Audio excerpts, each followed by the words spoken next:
We're going to reflect on SD 47.19. That is the Bāhira Paṭipanna Sutta, the discourse on the practitioner and the outsider. S 48.18. This sutta is also found as an embedded translation in SD 47.1, section 311. This is probably a very ancient sutta, a very early sutta, which defines the different kinds of saints in early Buddhism. The definition here is very simple. Very simple. It shows who are really practitioners and who are not. To put even more strictly, technically, who are the Buddhists and who are not, who are the outsiders. So let us just keep the question in mind first. The key teaching in this sutta are the 5 spiritual faculties, panchendriya.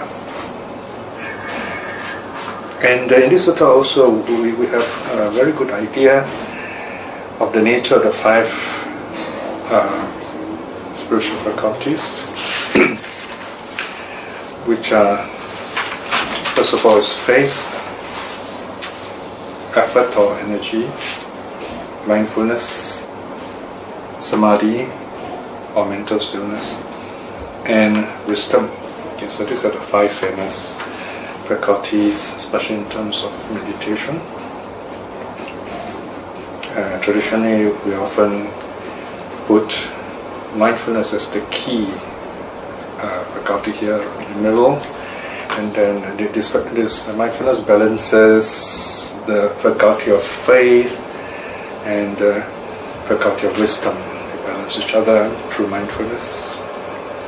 And then the mindfulness balances the faculty of effort and the faculty of samadhi. So with all this practice balanced, the practitioner will progress very well. Now this sutta makes another interesting point.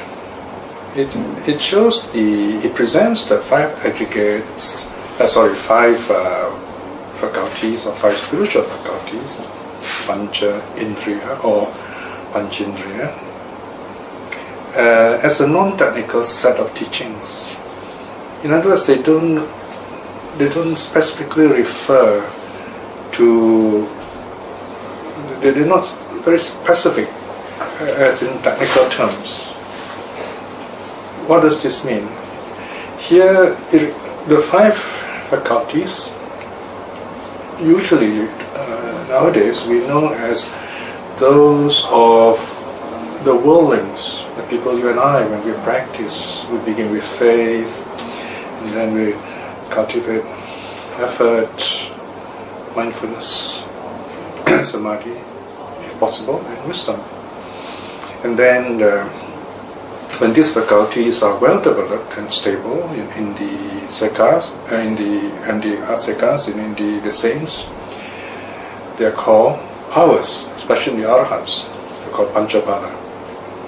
But apparently the sets on the 5 powers is probably a later, more technical set to give us a clearer idea that these are the faculties referring only to the saints, especially the arhats. But apparently in the early suttas, there's no such differentiation.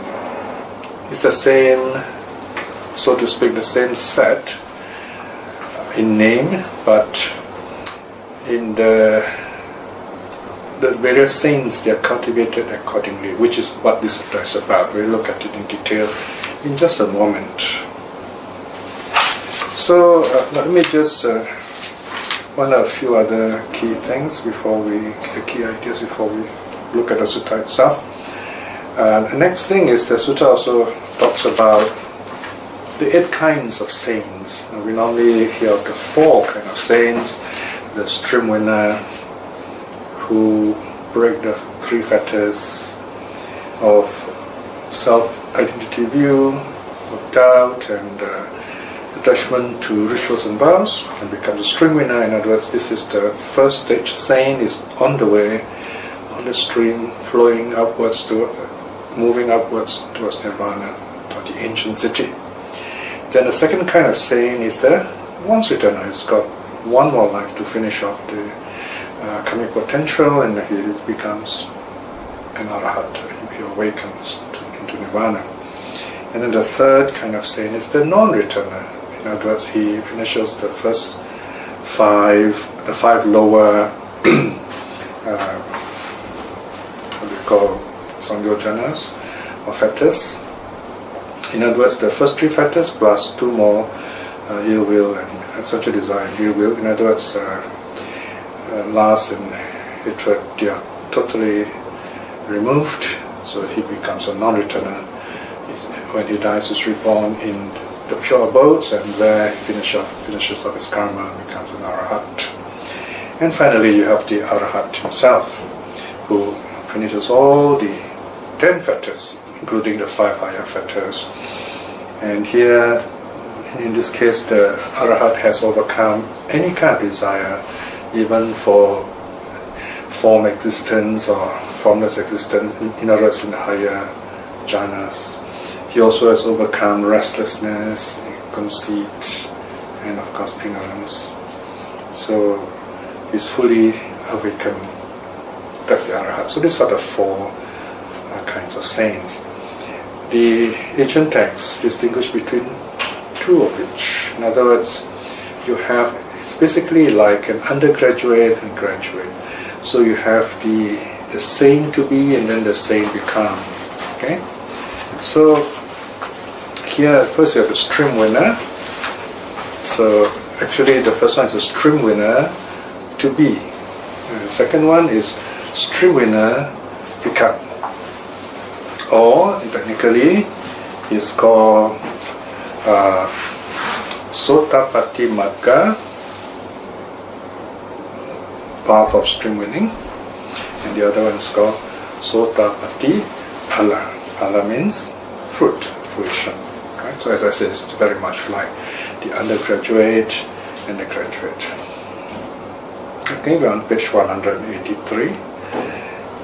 Then we have the second pair is the path of the once return, or once returning rather. And this is called the Sakadagami Magga.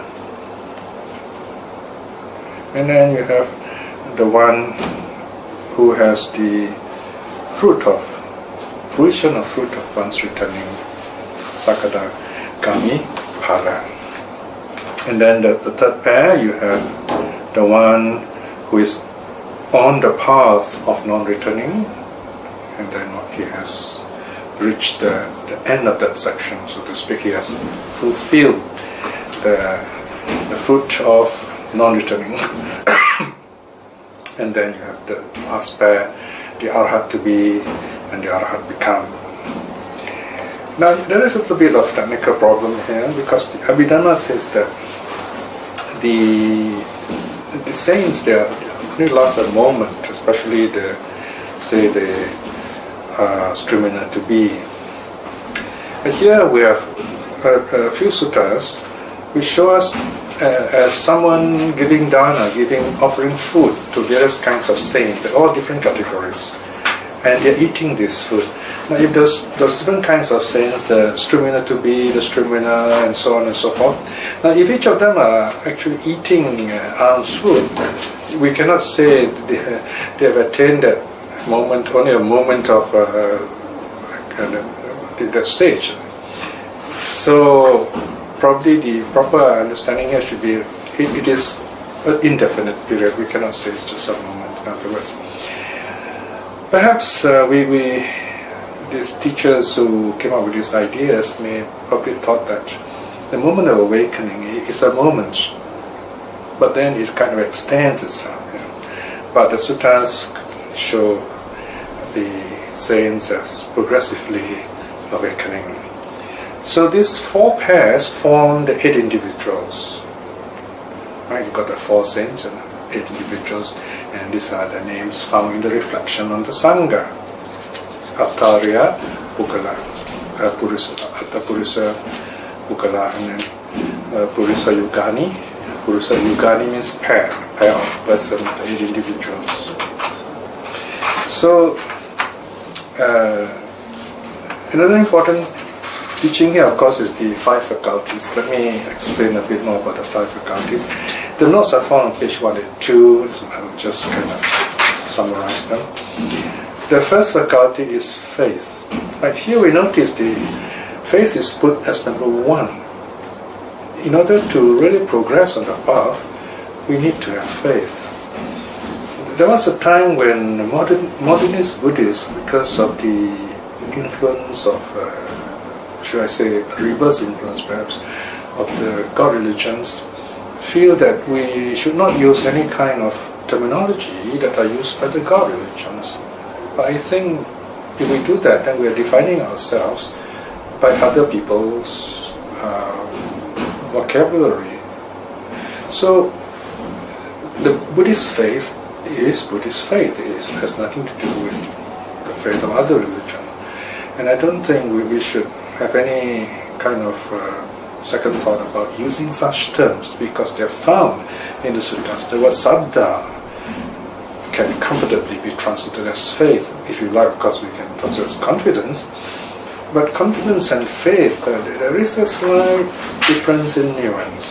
Faith is more broad and bright, whereas confidence seems to be more intellectual. Right? So there are such issues to consider. If we are freely joyful with the Dharma, we are not encumbered by this baggage of words and definitions. Because if we understand faith in the way that the sutta use it, that's good enough. So how does the sutta use the term faith or sattha, especially in the phrase sadindriya, faculty of faith? Here it refers to the 4 limbs of streamwinning, or the 4 conditions conducive to streamwinning. In other words, what makes a streamwinner? Here let us look at the 4 conditions that bring us nearer to being streamwinner or streamwinning. And this is the second set here, the 4 conditions conducive to streamwinning. Number 1, association with true individuals. Here, true individuals is a broad term, meaning the saints, and in the absence of the saints, those practicing Buddhists who are morally virtuous or wise and who are experienced, compassionate teachers. So we learn from them. We learn the true Dharma, the Dharma of the suttas, the Dharma of the historical Buddha, and we begin to understand clearer and clearer what's going on, what the Buddha taught. And then number 2, hearing the true teachings, right? So this is, you associate with the true individuals by following their good example. We listen to the true teachings by absorbing, by imbibing the peace of the teaching, the joy of the teaching, internalizing the Buddha's teaching that way. It's like you go to see a good doctor, and then you take the prescription and the medicine. And number 3, wise attention. Wise attention here is, what do we do after we see these wise individuals, after we listen to the Dharma? We go on practicing. We go on showing wise attention. Yoniso manasikara. Yoniso means going back to the nature of things, the womb of things, yoni. Okay? Manasikara means something like meditation, the process of the mind. So here you can translate it simply as attention, if you like. So whenever we attend to something, whenever we direct our mind to looking at whatever is before us, we see its impermanence, basically. Or if you like to extend this, we also see its suffering, unsatisfactoriness, it's non-self. But it's sufficient to begin at least with seeing the impermanence of what's going on before us, around us, inside us. So this is the simple meaning of yoniso manasikara, or wise attention, or wise consideration. Then number 4, practicing the Dharma in accordance with the Dharma. Notice it's almost legal language here. Practicing the Dharma not in terms of modernist views or revisionist views or private teachings of certain teachers, no matter how advanced or well known they are, but the Dharma in accordance with the Dharma, the way the Buddha taught in the suttas. So practicing the true teaching, in other words. So these 4, association with the true individuals, hearing the true teaching, wise attention, practicing the Dharma in accordance with the Dharma, are the 4 conditions that conduce to leading to stream winning in this life. If we can summarize all this in one key idea, as found in the 10 suttas of S25 Samyutta, chapter 25, or Kanta Samyutta, that is to regularly practice the perception of impermanence, to notice, to recognize impermanence in all our experiences. Then stream winning will arise in this life itself, certainly at the point of death. And what about the stream winner? The stream winner has 4 limbs, 4 qualities. He has wise faith in the Buddha, wise faith in the Dharma, wise faith in the Sangha, meaning the stream winner sees the Buddha as the ideal of awakening, follows the Dharma as the path to awakening, and is part of the Sangha, the noble Sangha, the true Sangha, the renuncium. And number 4, he has moral virtue dear to the noble ones. He will never break the precepts, he will keep the precepts well. In other words, his body and mind are well disciplined.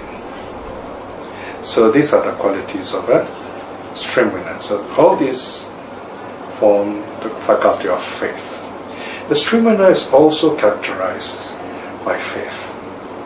So he's not yet fully awakened, but he's on the way to awakening. It's just like we have done our first degree as a graduate, right? So we didn't go on to pursue right up to PhD or even becoming a professor yet. Now, number 2, there is a faculty of effort. Here, some wise teachers have told me actually that there are 2 ways of translating this. If we apply effort in our normal daily life of a worldling, we will say effort because we have to really exert ourselves whenever we try to practice. But in the case of the sekas, the learners, the effort comes more easily with them because they're already quite seasoned practitioners, they have high level of virtue. So normally the transition would be energy. So they have this wonderful spiritual energy and they just direct the energy in their practice. So it depends whether we're talking about the worldling or the saint. If it's the worldling, we translate as effort. If we're talking about the saint, we translate as energy. But both are virya. And the 4 efforts are when we talk of faculty of effort, we are referring to the 4 right efforts. The first is the effort to prevent. Second, the effort to abandon. Number 3, the effort to cultivate. Number 4, the effort to maintain. So these are the keywords: prevent, abandon, cultivate, maintain. The first right effort is the effort to prevent the arising of unarisen, unwholesome states. Negative states not yet arisen, we keep it that way. So this is something called the action of non-action. Number 2, the effort to abandon arisen, unwholesome states. When something unwholesome has arisen, then we let it go. So these first 2 efforts deal with unwholesome states, negative states. The last 2 efforts deal with wholesome states. Number 3, the effort to cultivate unarisen, wholesome states. Something good has not happened, we make it happen. And number 4, the effort to maintain or to guard arisen, wholesome states. Something good, a good habit that has arisen, we go on doing it. Okay? Okay, simple example here.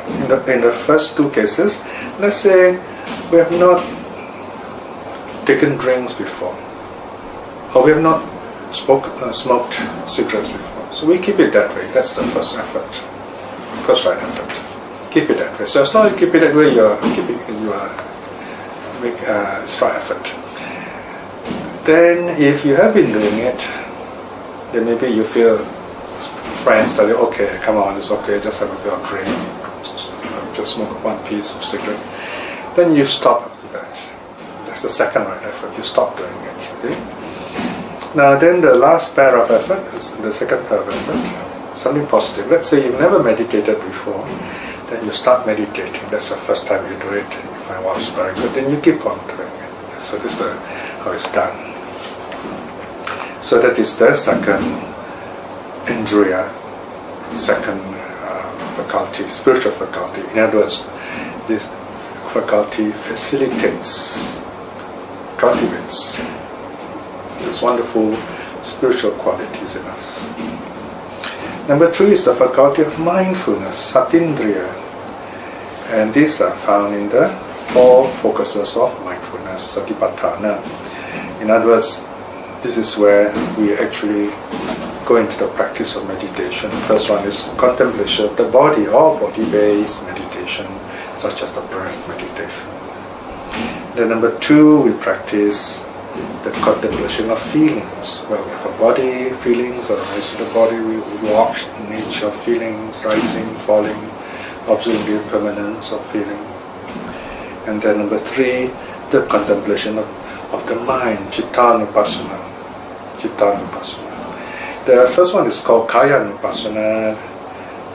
Contemplation of feelings is called vedananupassana. And the third one is cittanupassana. Anupassana means to keep on watching, keep on seeing. Feeling. This third one is the states of mind as they arise. We watch the mind, noticing it whether it's focused or not, and so on. And then number 4 is the contemplation of phenomena, dhammanupassana, mental states, realities that arise in our minds. Watching. What really arises in our mind, watching them just as they are. In that way, we are not projecting any new things into the mind, we are not disturbing the waters, we are letting the water become still and calm. We are keeping the mind calm and peaceful until the mind attains total focus, jhana. And that's what the next faculty is about. Number 4, the faculty of samadhi. Samadhi is a broader term than dhyana. Samadhi generally means any kind of mental stillness. And here it refers specifically to the 4 jhanas, or dhyana in English. You have the first dhyana. The first dhyana has got initial application, sustained application, zest and happiness. These are the what I call jhana factors.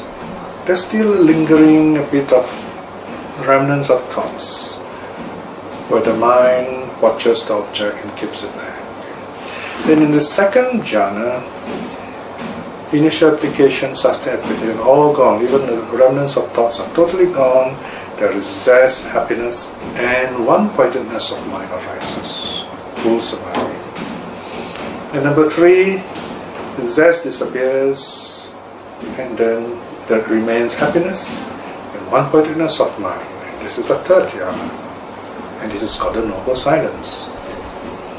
And then the 4th dhyana, there is equanimity. The mind is totally stable, mindfulness, the mind very clear, and single, one-pointed.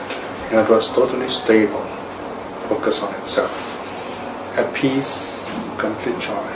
That's the 4th dhyana. This is called the faculty of samadhi. And number 5, the faculty of wisdom. Here defined as the 4 noble truths. The noble truth that is suffering. In other words, it's not just knowing the truth, but it's knowing the true nature of suffering. The noble truth that is the arising of suffering, watching how suffering arises. You know how suffering arises, you know the third truth, how suffering ends. The noble truth, that is the ending of suffering. Number 4, the noble truth, that is the way leading to the ending of suffering. So there you are, these are the 5 faculties. So it's understandable that there are different levels of understanding of cultivating these 5 faculties. In the worldling, the understanding is mostly theoretical. But in the arhat, the understanding is total, complete, direct and experiential. So these are the 5 faculties that the saints cultivate also. Now, having said all that, we are ready to look at the sutta now. Before that, there are 5 dhyana factors, right? Yes. But then under the first dhyana, yes. only 4. True, there are only 4. 1, 2, 3, 4. Because samadhi hasn't really arisen yet. There's nothing mentioned there. If you look at the definition of the first jhana, it's only mentioned viveka. In other words, that peacefulness, that stillness arises from viveka. That means it's a sort of letting go. Here meaning letting go of the 5 mental hindrances. And only in the second jhana we have mention of this full samadhi. Okay, yeah, this is one of those very interesting situation when considering jhana. Altogether, yes, there are 5 factors because we add samadhi into the set also. The first one has 4. If you look at the article on jhana, there's one section which discusses are there 4 dhyana factors or 5 dhyana factors. Okay? Alright, now let's look at the sutta. Page 104. The discourse on the practitioner and the outsider, S48.18. Which shows there are these 5 faculties. What are the 5? The faculty of faith, sadindriya, saddha plus indriya. By the way, the word indriya also means what makes one a leader, a lord. Here, what sort of leader? You lead yourself. What sort of lord? You are lord of yourself. Okay? Self-reliance, self-mastery. The faculty of effort or energy, number 2, right? This is virindriya. Virya comes from the same root as for vira, means hero. So virindriya means the effort of hero. Anyone who makes an effort in spiritual practice is a hero. But that's the kind of effort which is difficult to do. So when we do it, we are a hero in the spiritual sense. Virya, the makings of a hero. The faculty of mindfulness, satindriya. So sati means healthy memory, mindfulness. Number 4, the faculty of samadhi or mental stillness, samadhindriya.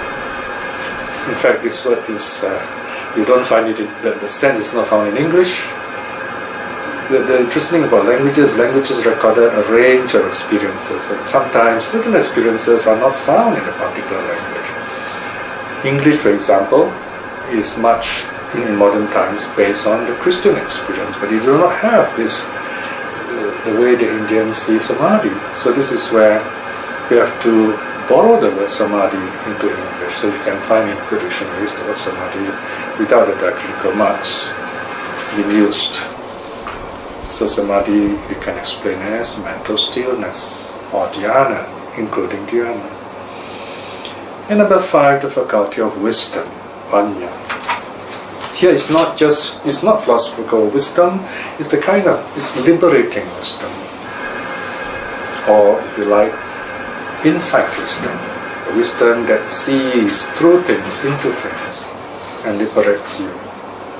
These bhikshus are the 5 faculties. Okay, so first we have the teaching of the 5 faculties: faith, effort, mindfulness, samadhi, wisdom. Very often we find the different kinds of practitioners in the Buddha's time. They have this 5 different kinds of practitioners depending on the faculties.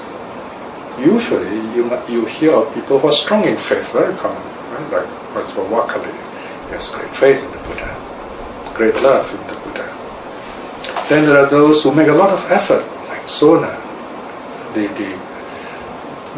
veena player. He tries so hard to do his walking meditation until his feet bled. Then the Buddha told him, little way. Then there are those who put a lot of effort in samadhi, right? Like Sariputta is good in that. And then you have, or rather, Moggallana is famous for that.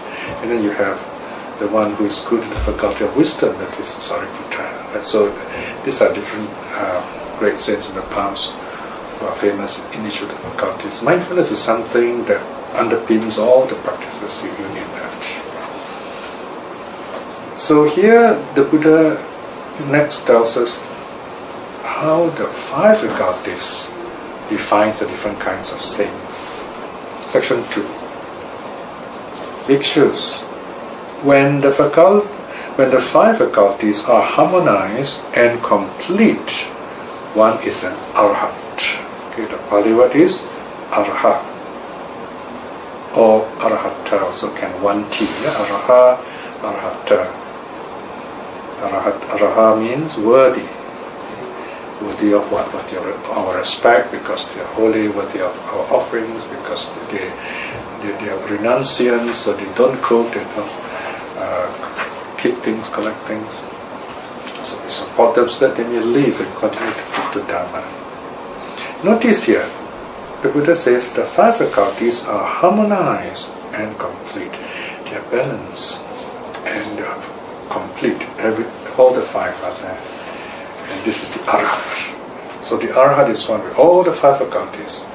Faith, effort, mindfulness, samadhi, wisdom. Notice even the arhat has faith.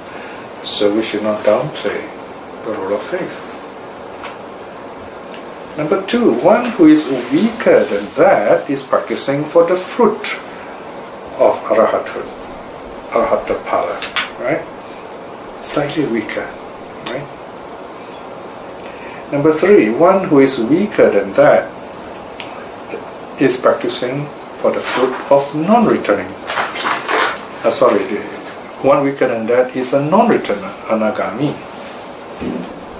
And so here, instead of the moral of the 10 fetters, you have the moral of the 5 faculties.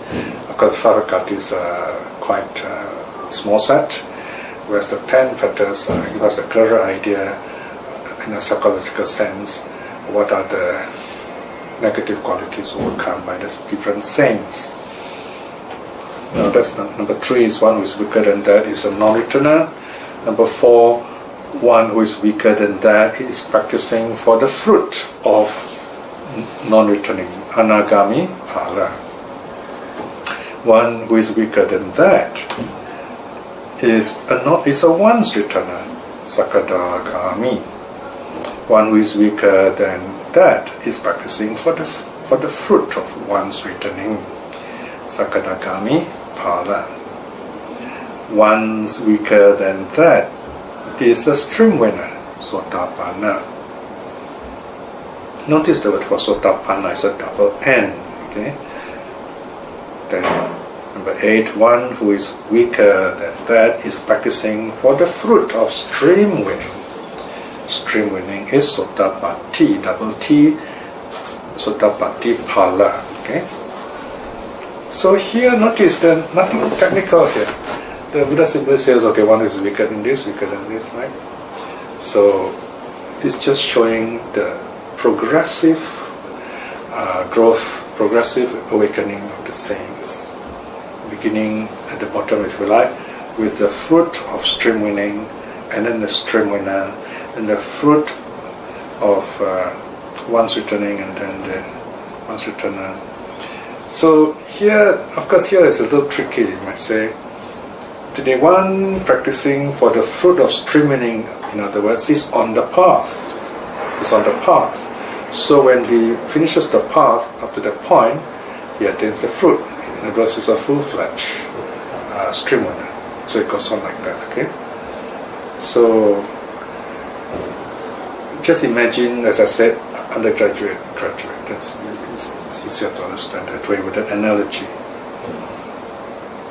Then the sutta closes. But bhikshus in whom the 5 faculties are all in all and all in sundry absent, that one is an outsider who stands on the side of worldlings, I say, right? So here outsider means those who are not saints or even streamwinner. People like us, we're still outsiders when compared to the 4 kinds of saints or 8 kinds of individuals.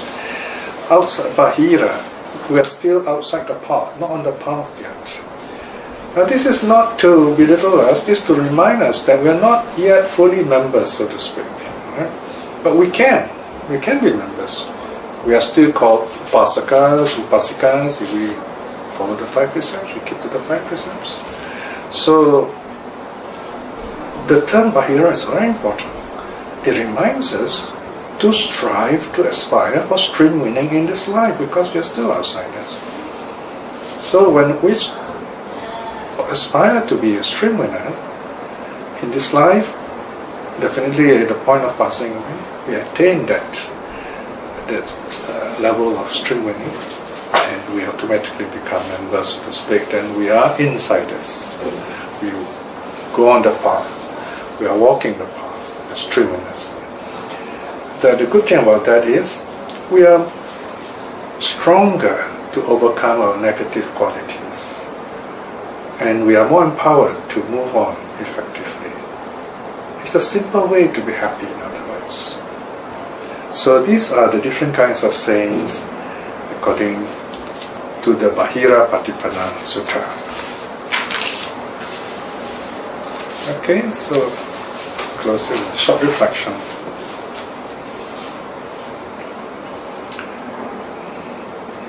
As long as we are not awakened, it is obvious that we, sooner or later, need to open our eyes and come out of our sleep, of our dreams, to face the real world.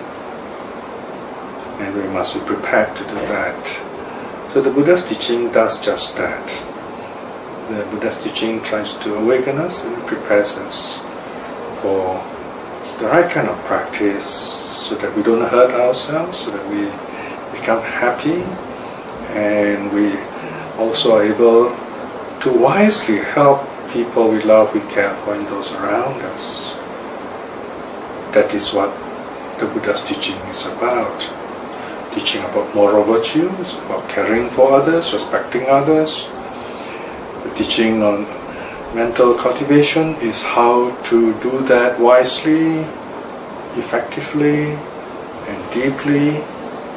And then there is wisdom, how to make this kind of actions that we have done a wonderful way of learning, so that others too can also cultivate these wonderful qualities for themselves.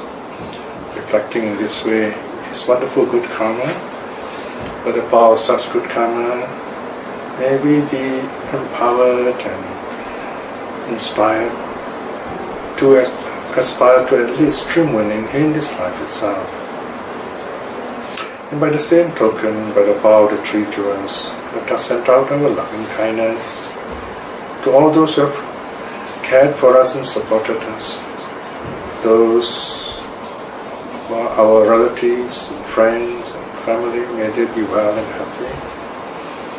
And also to all those who are seeking the Dharma, or practicing the Dharma, teaching the Dharma, may they be well, may they be happy. And by the power of the 3 jewels, may those who are not in touch with the Dharma, or even have difficulties with the Buddha's teaching, see the true teaching in this life itself. May all beings be well and happy. Sadhu, sadhu, sadhu.